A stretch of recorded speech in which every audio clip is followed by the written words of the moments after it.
नमस्कार दोस्तों, मैं पंकज वर्मा आप सभी का स्वागत करता हूं। आज हम बात करेंगे आप लोगों से बिहार एपीओ 2020। बिहार एपीओ का एग्ज़ाम जो 2021 में हुआ है, ये वैकेंसी 2020 में ही निकला था। तो यानी कहने का मतलब है कि इसका एक पार्ट पे हम डिस्कस कर चुके हैं और आज हम इसके दूसरे पार्ट पे डिस्कस करेंगे। तो आप अगर इसके पहले पार्ट को अगर आप नहीं देखे हैं तो उस पार्ट को आप ज़रूर देख लीजिएगा। इसके बाद नेक्स्ट पार्ट को देखिए। आज का सवाल है सबसे पहला, आमाशय रस में मुख्यतः होता है। आमाशय रस में मुख्यतः क्या होता है? तो इसका सही उत्तर होता है आमाशय रस में मुख्यतः हाइड्रोक्लोरिक अम्ल होता है, HCl।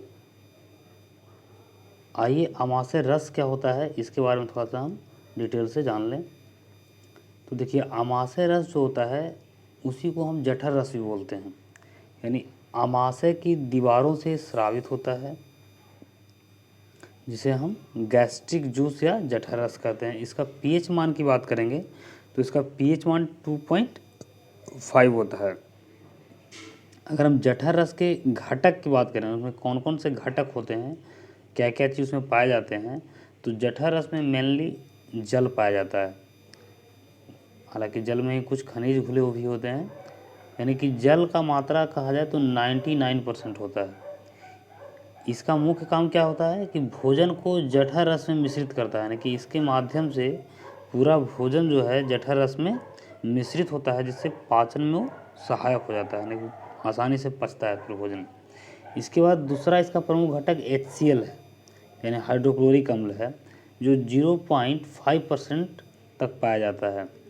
इसका मुख्य काम क्या है? ये बैक्टीरिया को मारता है, यानी कि भोजन के साथ अगर दूषित बैक्टीरिया चला जाए तो यहाँ से बच के नहीं निकल पाएगा, यानी HCl उसको जो है मार देगा, बैक्टीरिया को मारता है। दूसरा क्या करता है? भोजन को कोमल बनाता है, यानी कहने का मतलब है कि भोजन को कोमल बनाता है और भोजन इससे क्या होता है, आसानी से पच जाता है। इसमें तीसरा जो घटक है वो एंजाइम है। एंजाइम में भी अगर हम बात करें तो एंजाइम, इसमें दो प्रकार के एंजाइम पाए जाते हैं, एक पेप्सिन, एक रेनिन। पेप्सिन क्या करता है? प्रोटीन का पाचन प्रारंभ करता है, और रेनिन क्या करता है? मिल्क और अल्कोहल का पाचन प्रारंभ करता है। और इसको रेनिन जो है मिल्क और अल्कोहल का पाचन प्रारंभ करता है, और साथ ही क्या करता है, उसको पाचन को कंप्लीट भी कर देता है। लेकिन यहाँ पे ये सिर्फ प्रारंभ करता है, लेकिन कंप्लीट आगे जाकर होता है। आप यदि पाचन तंत्र के बारे में डिटेल पढ़ेंगे तो यहाँ पे आपको मिलेगा। तो यहाँ पे आप ये समझ पाए होंगे। नेक्स्ट सवाल आपका है, निम्नलिखित में किसके द्वारा रक्तचाप नियंत्रित होता है? तो देखिए, सही उत्तर इसका है एड्रिनल ग्रंथि। अब थोड़ा सा हम एड्रिनल ग्रंथि के बारे में जान लें कि ये होता क्या है ना। तो ये देखिए, ये आपका एड्रिनल ग्रंथि जो है दो भाग में बटा होता है। आगे इसको समझिए। आगे एड्रिनल ग्रंथि जो होता है दो भाग में बटा होता है, एक कॉर्टेक्स और दूसरा मेड्यूला। अब यहाँ पे आपको ये समझना है कि ये जो ग्रंथि है, तो इससे जो स्रावित हार्मोन है ना, कौन कौन से कॉर्टेक्स से कौन कौन से हार्मोन स्रावित होते हैं, तो लिंग हार्मोन ये सब है। इसके अलावा अगर हम इसकी बात करें आपका मेड्यूला का, तो मेड्यूला से एड्रिनलिन हार्मोन का स्राव होता है, और यही हार्मोन जो है हमारे प्रश्न के अकॉर्डिंग हमारे शरीर में रक्तचाप को नियंत्रित करता है ना। तो ये चीज़ आप ध्यान रखिएगा, है ना। अगर आपको मान लीजिए एड्रिनल ऑप्शन में नहीं हो और हार्मोन का नाम दे दे, तो हार्मोन ये एड्रिनेलिन, याद रखिएगा इसको। तो ये चीज़ आप समझ पाए होंगे।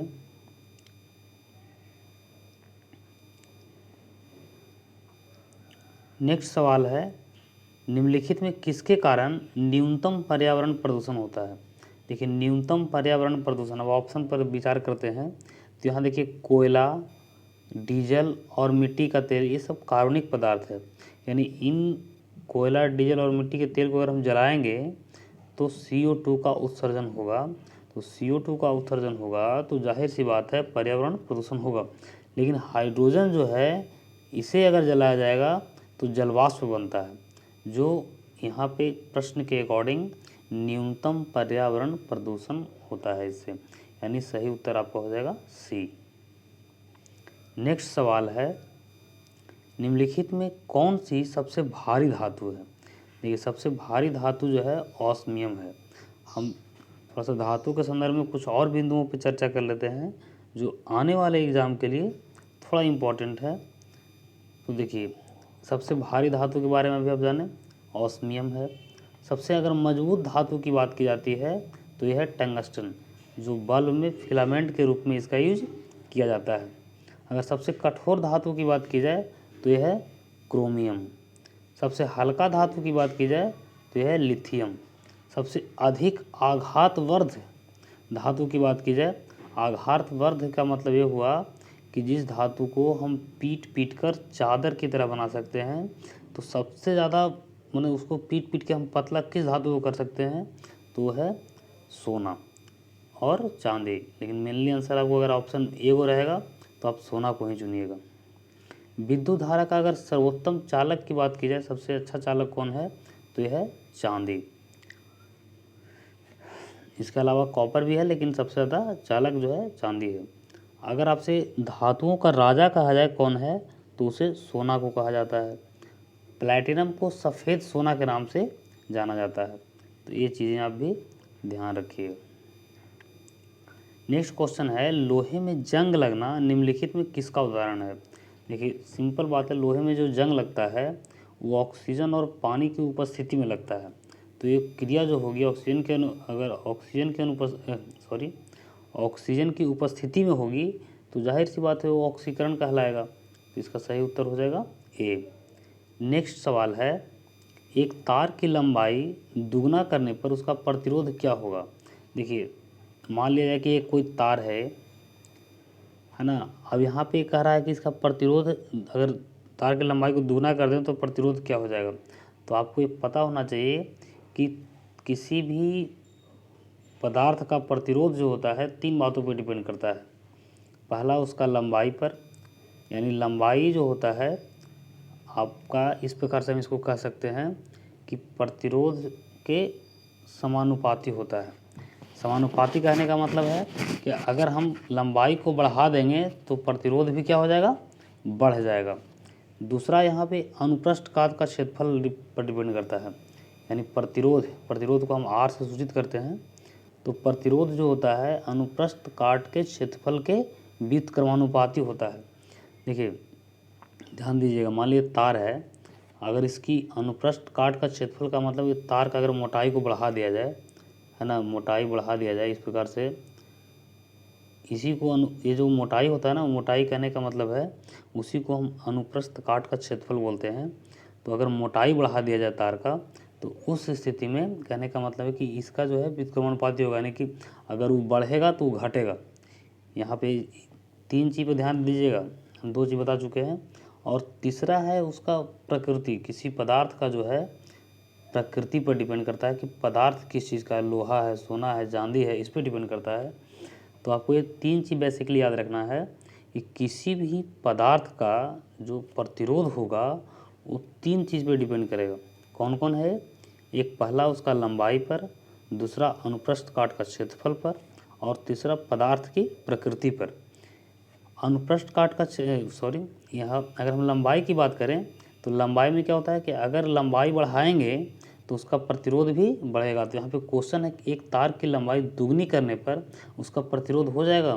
तो जाहिर सी बात है जब उसका लंबाई हम दुगना करेंगे तो उसका प्रतिरोध भी दोगुना हो जाएगा। तो सही उत्तर हो जाएगा डी। तो ये चीज़ें आप इसके साथ साथ ये चीज़ें भी आप याद रखिएगा। नेक्स्ट सवाल है, साधारण पेंसिलों में निम्नलिखित में किसका प्रयोग किया जाता है?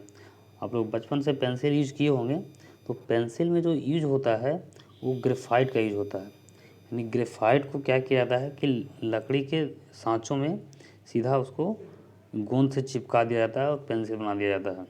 तो ग्रेफाइट जिससे हम लिखते हैं पेंसिल से, तो पेंसिल जो लिखाता है वो ग्रेफाइट रहता है, जिसको हम छील के निकालते हैं अंदर लकड़ी के अंदर से, तो ग्रेफाइट होता है। नेक्स्ट क्वेश्चन है, भारी पानी यानी हैवी वाटर होता है, क्या होता है?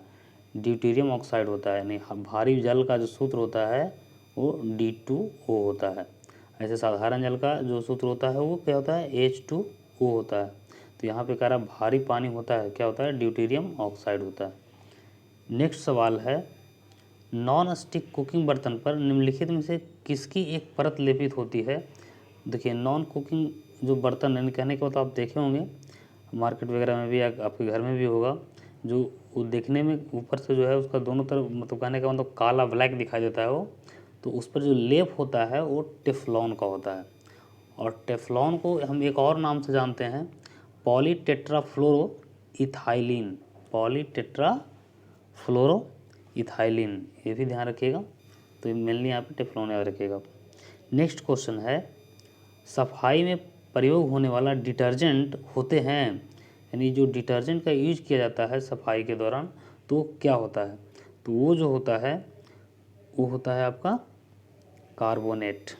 अगर इसका हम सूत्र का यानी कहने का मतलब धोवन सोडा इसको हम कहते हैं, धोवन सोडा की अगर बात करेंगे तो इसका सूत्र होता है Na2CO3 into 10H2O, Na2CO3 10H2O। तो ये इसका रासायनिक सूत्र होता है ना। तो आप ये अगर हम बाइकार्बोनेट की बात करेंगे तो बाइकार्बोनेट जो है खाने वाला सोडा को कहा जाता है, उसका सूत्र होता है NaHCO3। नेक्स्ट क्वेश्चन है, आयोडीन परीक्षण का उपयोग निम्नलिखित में से किसका पता लगाने के लिए किया जाता है। तो आप ध्यान रखिएगा, आयोडीन परीक्षण का जो उपयोग है सब्जियों में कार्बोहाइड्रेट का पता लगाने के लिए किया जाता है, यानी कि आयोडीन परीक्षण का उपयोग कार्बोहाइड्रेट का पता लगाने के लिए किया जाता है, ये ध्यान रखिएगा। नेक्स्ट क्वेश्चन है, पहला बनाया गया सिंथेटिक फाइबर क्या था। देखिए पहला जो सिंथेटिक फाइबर बनाया गया था वो था नायलॉन। ये जो बनाया गया था ये 1931 में बनाया गया था। अगर हम इसकी बात करें तो ये किस चीज़ से बनाया गया था, ये जो फाइबर नायलॉन बनाया गया था किस चीज़ से, तो इसमें यूज हुआ था कोयला, पानी, है ना, और वायु यानी हवा भी लिख सकते हैं इसको। तो यानी सिंथेटिक फाइबर बनाया किससे गया था, कोयला, पानी और वायु यानी हवा। कब बनाया गया था, तो 1931। पहला सिंथेटिक फाइबर कौन है, नायलॉन, ध्यान रखिएगा इस चीज़ को। नेक्स्ट क्वेश्चन है, अजाडीराक्टा इंडिका, देखिए ध्यान दीजिएगा इसको, अजाडीराक्टा इंडिका निम्नलिखित में से किसका वैज्ञानिक नाम है। तो ये जो वैज्ञानिक नाम है वो नीम का वैज्ञानिक नाम है। आप लोग नीम का पौधा देखे होंगे, है ना, बहुत औषधीय गुणों से भरपूर है ना। इसका हम वर्तमान परिप्रेक्ष्य में चर्चा करें तो ये जो पौधा है नीम का, ये मुख्यतः ये भारतीय उपमहाद्वीप में पाया जाता है, लेकिन इसके साथ साथ इसका अभी तेज़ी से प्रसार जो है अमेरिका, अफ्रीका जैसे महादेशों में भी हुआ है ना। इसलिए हुआ है कि इसमें औषधीय गुण काफ़ी ज़्यादा है, इसलिए इसका प्रसार काफ़ी तेज़ी से हुआ है विश्व के अन्य देशों में भी। तो इसलिए थोड़ा सा चर्चा का विषय है, इसीलिए क्वेश्चन पूछा गया होगा, है ना, कि इसका वैज्ञानिक नाम क्या है। नेक्स्ट सवाल है, सार्वभौमिक दाता माना जाने वाला रक्त समूह है। ये सार्वभौमिक दाता यानी कि सबको देने वाला, रक्त सबको देने वाला कौन सा ग्रुप, ब्लड ग्रुप है। आपको पता होगा ब्लड ग्रुप जो है 4 प्रकार के हैं, A B O AB। तो यहाँ पे आपको जो O है वो सबको देता है, यानी कि आइए इसको एक हम डायग्राम से समझ लेते हैं। जैसे O जो ब्लड ग्रुप है O A को भी देता है, B को भी देता है, O को भी देगा, O को देगा और O AB को भी देगा। यानी कहने का मतलब है कि O सबको देता है। अगर हम A की बात करेंगे तो A सिर्फ A को देता है और AB को देता है, A सिर्फ A को देगा और AB को देगा। B जो है, अगर B की बात करेंगे तो B जो है B को देगा और AB को देगा। AB जो है किसी को देता नहीं है, AB सिर्फ और सिर्फ AB को देता है। ये अपने को ही अपने में ही जो है AB सिर्फ AB को ही देता है। ये लेता सबसे है, यानी प्राप्त सबसे करता है लेकिन देता सिर्फ अपने में ही, AB सिर्फ AB को ही देता है। तो ये चीज़ें आप ये डायग्राम को ध्यान में रखिएगा, कोई ज़्यादा खास चीज़ नहीं है, लेकिन इम्पॉर्टेंट है, पर हमेशा क्वेश्चन पूछे जाते हैं इससे। इससे इस संबंध में एक चीज़ और याद रखिएगा कि अगर बी पॉजिटिव वाला व्यक्ति है तो वो जो है किसका रक्त ले सकता है, बी पॉजिटिव वाला का ले सकता है, बी निगेटिव वाला का ले सकता है, ओ पॉजिटिव वाला का ले सकता है, ओ निगेटिव वाला का ले सकता है। लेकिन अगर बी निगेटिव वाला किसी व्यक्ति का ब्लड ग्रुप जो है बी निगेटिव है तो वो सिर्फ बी निगेटिव वाला और ओ निगेटिव वाला का ही रक्त ले सकता है। तो ये भी आप याद रखिएगा। नेक्स्ट सवाल है, एक साधारण टीवी सेट रिमोट कंट्रोल निम्नलिखित में से किस तरंग का उपयोग करता है। जैसे आप जो टीवी चलता है घर पे तो आप देखे होंगे जो रिमोट से कंट्रोल किया जाता है, उसको चैनल बदल देते हैं हम रिमोट से ही, तो वहाँ पे जो तरंग का यूज होता है वो इंफ्रारेड होता है। ये ध्यान रखिएगा। सही उत्तर सी। नेक्स्ट क्वेश्चन है, भारत के पूर्वी तटीय मैदान के दक्षिणी भाग को क्या कहते हैं। देखिए इस क्वेश्चन को थोड़ा सा ध्यान से समझिए, बहुत इम्पोर्टेंट क्वेश्चन है और आप जानकारी की दृष्टि से भी और आपको परीक्षा की दृष्टि से भी। तो पूर्वी तटीय मैदान के भाग को क्या कहते हैं, तो आपको एक क्वेश्चन का आंसर जान लीजिए। ये होता है कोरोमंडल तट। लेकिन इसका थोड़ा विश्लेषण समझिएगा ध्यान से। जैसे देखिए ये आप आगे भारत का मैप देख रहे हैं, तो यहाँ ये जो महानदी का क्षेत्र, एक मिनट,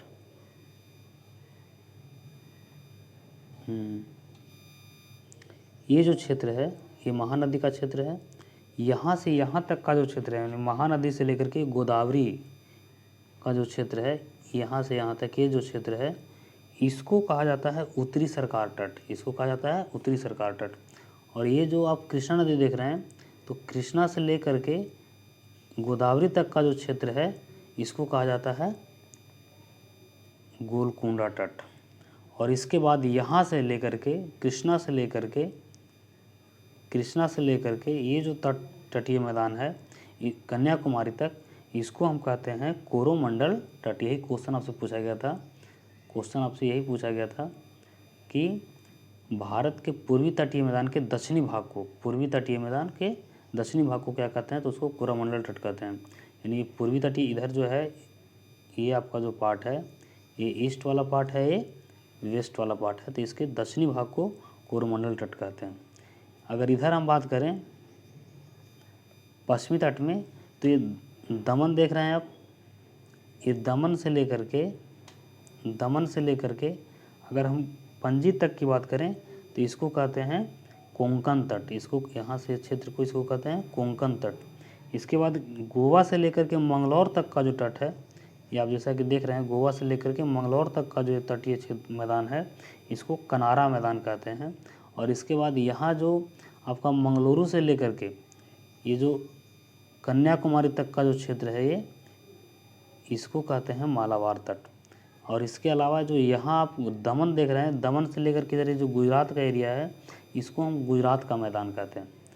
तो ये चीज़ें आप एक ओवरव्यू मैप से देखें, थोड़ा इसको आप इस प्रकार से कट एंड ड्रॉ पेपर पे आप अपना जो है कर करके हमेशा के लिए याद रख सकते हैं कि इसको कैसे ध्यान में रखना है। तो ये आप देख रहे हैं कि महानदी, जैसा कि अभी बताया, महानदी से लेकर के गोदावरी तक का जो क्षेत्र है इसको उत्तरी सरकार तट, गोदावरी से कृष्णा तक का जो मैदान है मैदानी, तो उसको गोलकुंडा तट बोला जाता है। और यहाँ से लेकर के यानी कि कृष्णा से लेकर के ये कन्याकुमारी तक का जो क्षेत्र होगा उसको कोरोमंडल तट कहा जाता है। इधर अगर हम बात करें पश्चिमी तट के बारे में, तो दमन से लेकर के गोवा तक का जो क्षेत्र है उसको कोंकण तट, और यहाँ गोवा से लेकर के मंगलौर तक का जो क्षेत्र है उसको कनारा मैदान, और मंगलौर से जो है यहाँ कन्याकुमारी तक का जो क्षेत्र होगा उसको हम कहते हैं मालाबार तट। इसको आप इस रूप में भी समझ सकते हैं, जैसा कि आप देख रहे हैं तटीय भाग को इसे इस प्रकार से हम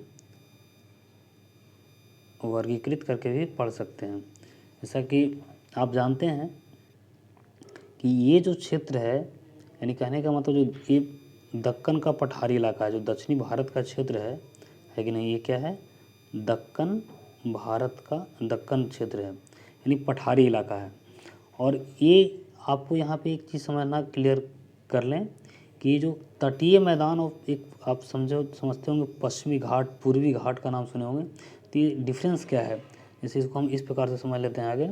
मान लिया जाए कि ये जो है फिगर ध्यान से देखिएगा,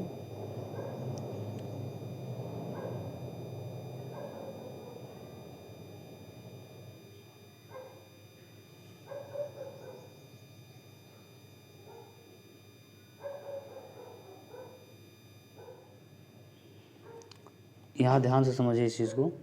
ये जो क्षेत्र है ना, ये मान लिया जाए कि ये आपका समुद्र या अरब सागर है ये, और इधर इसके बाद इधर बंगाल की खाड़ी है इस तरफ। तो यहाँ पे जो अरब सागर है ये इधर, ये अरब सागर है, तो ये जो क्षेत्र हुआ ये मैदानी इलाका हो गया। और ये जो घाट आप समझ रहे हैं ना, जैसे जैसे हम पहाड़ों पर से यानी ऊंचा पर से ऐसे उतरते हैं, तो ये जो क्षेत्र हो गया इसको हम घाट बोलते हैं। इसको क्या बोलते हैं? ये जो है घाट, यानी इसको हम बोलते हैं कौन सा? इधर बोलेंगे पश्चिमी घाट, और इधर बोलेंगे इस तरफ से मान लीजिए मैदानी इलाका है ऐसे, और यहाँ पे उतर रहा है, तो ये जो है ये पूर्वी घाट है। तो आप ये समझिएगा कि पश्चिमी घाट पूर्वी घाट ये होगा। और ये पश्चिमी तटीय मैदान की बात करेंगे हम, पश्चिमी तटीय मैदान की बात करेंगे तो यहाँ से लेकर के ये जो एरिया है ये आपका हो जाएगा पूर्वी तटीय मैदान। इसी प्रकार से अगर इधर बात करेंगे तो ये हो जाएगा इधर पश्चिमी तटीय मैदान। तो आप जैसा कि फिगर में देख रहे हैं, ये हम दर्शाए हैं इसमें, यहाँ पे जैसे जो दर्शाया गया है ये है आपका पूर्वी तटीय मैदान, ये है पश्चिमी तटीय मैदान। इसमें कुछ डिफरेंस ये समझना है आपको कि पश्चिमी तटीय मैदान जो है अपेक्षाकृत अधिक संकरा है ना, और पूर्वी तटीय मैदान थोड़ा इससे कम संकरा है। अगर इसका हम विस्तार की बात करें, पूर्वी तटीय मैदान के बारे में अगर हम देख लेते हैं, तो ये जो है अभी जैसा कि बताया कि महानदी के मुहाने से लेकर के कन्याकुमारी अंतरिक्ष तक ये फैला हुआ है। इसकी अगर औसत चौड़ाई की बात करें तो 60 किलोमीटर है, लंबाई की बात करें तो करीब लगभग 1800 किलोमीटर है। इधर जो नदियाँ प्रवाहित होती है, कौन कौन सी नदी प्रवाहित होती है, तो ये आप ध्यान दीजिएगा, है ना। महानदी, गोदावरी, कृष्णा, कावेरी नदियों का डेल्टा जो है इसी यानी कि पूर्वी तट पर है ना, पूर्वी तट पर ध्यान रखिएगा इन नदियों का। प्रमुख झील की बात करें तो इधर चिल्का झील है जो उड़ीसा में पड़ता है, कोल्लेरू झील है जो आंध्र प्रदेश में पड़ता है, पुलिकट झील है जो आंध्र प्रदेश और तमिलनाडु के बॉर्डर पर पड़ता है। पुलिकट द्वीप के समूह की जो है श्रीहरिकोटा द्वीप का नाम सुने होंगे, है ना, जहाँ से हमारा कहने का मतलब है कि इसरो का प्रक्षेपण स्थल है ना। तो श्रीहरिकोटा जो है पुलिकट द्वीप के समूह है, ये भी आप ध्यान रखिएगा, इंपॉर्टेंट है ये। इसके अलावा अगर हम इधर बात करें पश्चिमी तटीय मैदान की, तो पश्चिमी तटीय मैदान का विस्तार जो है कच्छ से लेकर के, यानी गुजरात के कच्छ से लेकर के, है ना, केरल के दक्षिणी भाग तक है। इसकी लंबाई लगभग 1840 किलोमीटर है। इसमें जो प्रवाहित नदियां हैं वो छोटी और तीव्रगामी है। देखिए होता क्या है, अब इस चीज़ को समझिए। तीव्रगामी कहने का मतलब क्या हुआ कि इधर जो नदियाँ गिरती है अरब सागर में एकदम खड़ा ढाल पर से गिरती है, इसीलिए इधर जो नदियाँ गिरती है वो क्या बनाती है, एस्चुअरी का निर्माण करती है कि नहीं। इधर जैसे इस प्रकार से है जो डेल्टा का बनाती है। अगर पूर्वी तटीय मैदान तरफ जो नदियाँ गिरती है यानी कि बंगाल की खाड़ी में जो गिरती है वो डेल्टा का निर्माण करती है। वहीं जो अरब सागर में नदियाँ गिरती है वो इतना खड़ा गिरती है सीधा, है कि नहीं, तो वो क्या बनाती है, एस्चुअरी का निर्माण करती है। तो यहाँ पे यानी कहने एक कारण तो हो गया। दूसरा ये है कि जो पश्चिमी घाट जो है, यहाँ पे जो पर्वतीय इलाका है, पठारी क्षेत्र है, काफ़ी ऊंचे ऊंचे पठार हैं यहाँ। तो और इस क्षेत्र में आपको पता होना चाहिए कि वर्षा काफ़ी होता है। केरला इस सब के क्षेत्र में जो है मानसून जब आता है तो यहाँ वर्षा काफ़ी होता है, 5-5 घंटा 6-6 घंटा लगातार वर्षा होती है पर डे। तो इस प्रकार से कहने का मतलब जब वर्षा काफ़ी ज़्यादा होता है तो जाहिर सी बात है अगर वर्षा ज़्यादा होगा और पानी का निकास जो है तीव्र रूप से नहीं होगा, है कि नहीं, तो बाढ़ की स्थिति हो जाएगी। तो यहाँ वर्षा भी होती है लेकिन इतना खारा पानी जो है ढाल है कि तुरंत वो अरब सागर में जाकर के प्रवाहित भी हो जाती है। तो ये चीज़ को आप ध्यान रखिएगा कि यहाँ जो नदियाँ जो होती है वो क्या होती है, छोटी और तीव्रगामी। छोटी इसलिए होती है कि यहाँ जाती है, नदी का जो लंबाई होगा कहाँ होगा, ये पठारी इलाका है, यहाँ से यहाँ तक सीधा अरब सागर में गिर गया। तो इस प्रकार से कई छोटी छोटी नदियाँ हैं, इस प्रकार से आप इस चीज़ को समझिएगा। तो यहाँ पे इसीलिए कहा है कि इधर जो नदियाँ हैं क्या है, छोटी और तीव्रगामी है, यानी खड़े ढाल वाली है। नेक्स्ट समझिएगा इसमें, यह भी जैसा कि हम बता दिए आपको कि गुजरात का मैदान, कोंकण मैदान, कनारा मैदान, मालाबार मैदान, कहाँ से कहाँ तक है, ये चीज़ को अभी आपको हम डिस्कस कर दिए। तो ये चीज़ें भी आप ध्यान रखिएगा। अब हम नेक्स्ट क्वेश्चन की ओर चलते हैं। नेक्स्ट क्वेश्चन है जास्कर और श्योक किस नदी की सहायक नदियाँ हैं। तो देखिए जास्कर जो है और श्योक, आइए इसको हम फिगर से समझते हैं। जैसे इसका आंसर जो है आप ध्यान रखिएगा सिंधु नदी की सहायक नदी है। फिगर से समझ लेते हैं इसको। तो यहाँ पे जैसा कि आप देख रहे हैं ये जो नदी है ये सिंधु नदी है, ये जो है सिंधु नदी है। अब यहाँ पे देखिए श्योक नदी जो है, श्योक नदी ये आ करके फिर इसमें सिंधु नदी में मिल जाती है। ये जौस्कर नदी है, ये भी जो है जा करके सिंधु नदी में मिल जाती है। तो यानी कहने का मतलब है कि जौस्कर और श्योक किसकी सहायक नदी है, सिंधु नदी की सहायक नदी है। ये सिंधु नदी जो आप देख रहे हैं पहाड़ को चीरते हुए है ना प्रवाहित होती है। नेक्स्ट सवाल है उत्तर पश्चिमी भारत में शीत ऋतु वर्षा का मुख्य स्रोत क्या है। देखिए शीत ऋतु में जो वर्षा होती है उत्तर पश्चिम भारत में उसका मुख्य स्रोत क्या है। तो उसका मुख्य स्रोत जो है पश्चिमी विक्षोभ है। होता क्या है थोड़ा आइए इसको फिगर से समझ लेते हैं। जैसा कि आप ये फिगर देख रहे हैं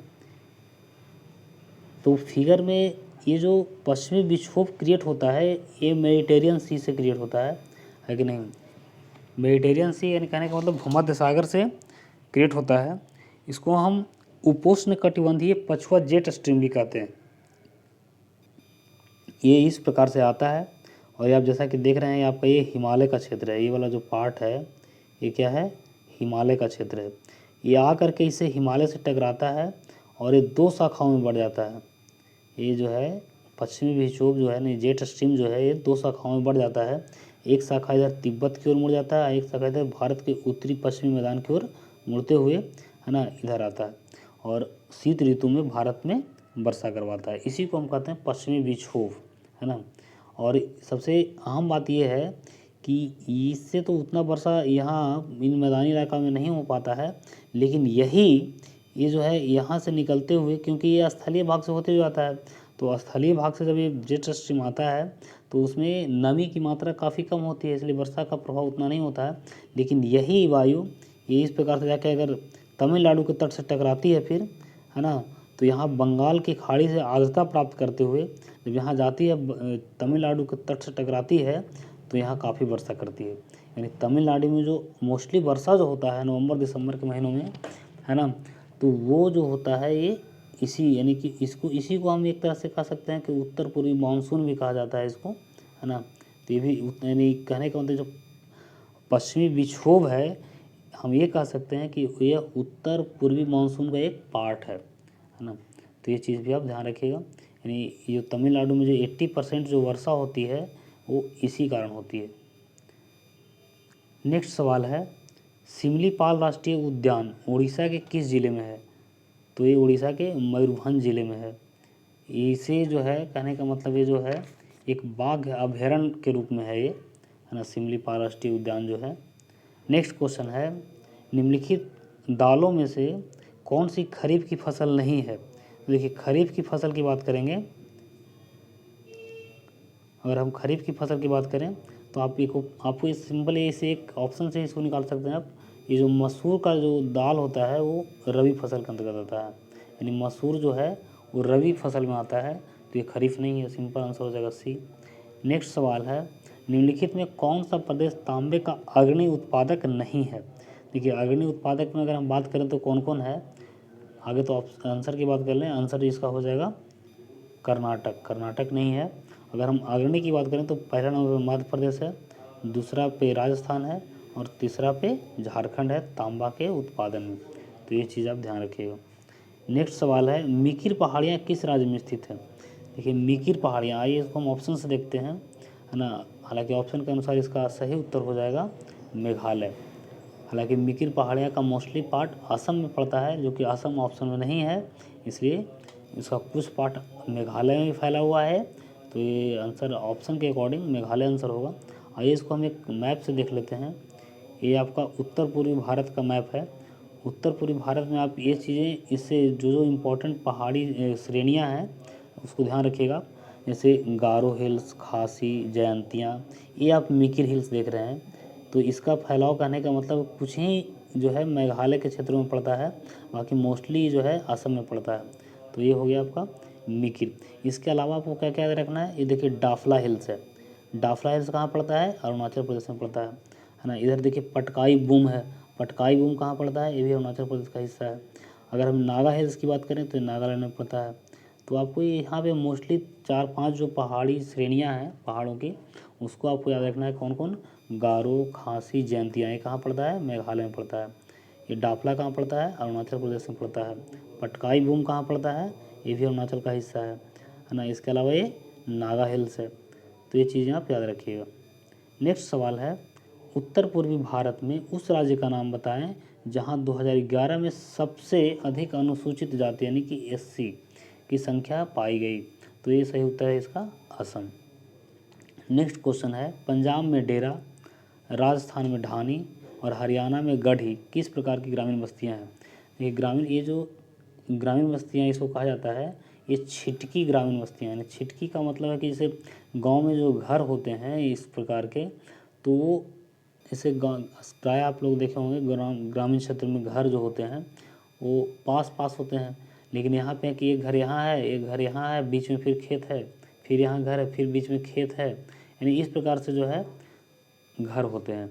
तो इसको हम कहते हैं छिटकी बस्तियाँ। तो ये ध्यान रखिएगा।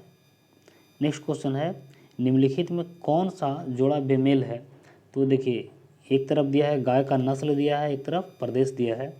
तो आपको पता होगा गिर, ऐसे गिर एक गिर क्षेत्र जो है ऐसे गुजरात में पड़ता है, लेकिन गिर जो है गाय का नस्ल भी है ना। तो गिर जो है गुजरात में पड़ता है, सही है। आपको बेमेल चुनना है जो मेल नहीं है। नागौरी है, ये भी राजस्थान में पाया जाता है। ये थार पारकर जो है ये महाराष्ट्र में ना पा करके ये जो है ये राजस्थान में ही पाया जाता है। यानी थार पारकर जो गाय का नस्ल है वो कहाँ पाया जाता है, राजस्थान में पाया जाता है। राजस्थान के बाड़मेर, जोधपुर, जैसलमेर इलाकों में पाया जाता है ना। बाकी जो हल्लीकर है कर्नाटक में ही पाया जाता है। तो इसका सही जो उत्तर हो जाएगा वो सी हो जाएगा। सी जो है बेमेल है, मेल नहीं है। महाराष्ट्र की जगह पे यहाँ पे क्या होना चाहिए था, राजस्थान होना चाहिए था। तो आज के लिए इतना ही। हम और इसके जो और भी क्वेश्चन बचे हैं उसको हम अगले वीडियो में डिस्कस करेंगे। तो आपको कैसा वीडियो लगा आप हमें कमेंट करके ज़रूर बताएं। धन्यवाद।